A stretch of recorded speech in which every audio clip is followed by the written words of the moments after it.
বন্ধুরা, তো দেখো আমি এখন রান্না করব মেথির শাক। এখানে মেথির শাক সেদ্ধ করে নিয়েছি আর এখানে বেগুন নুন হলুদ মাখিয়ে রেখেছি। এবার আমি রান্নাটা শুরু করব। এখানে কিছুই লাগবে না, তেলের মধ্যে একটা শুকনো লঙ্কা ফোড়ন দেব, দিয়ে আমি বেগুনগুলো ভেজে নেব।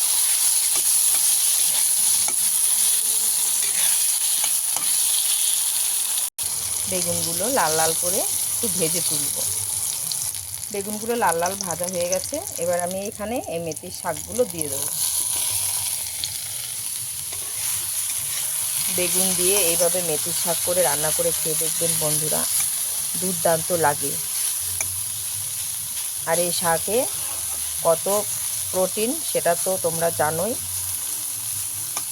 এই মেথির শাক হেয়ার গ্রোথের জন্য খুব ভালো, আর স্কিনকেও ভালো রাখতে সাহায্য করে এই শাক। সপ্তাহে 2 থেকে 3 দিন এই শাকটা তোমরা খেতেই পারো অনায়াসে।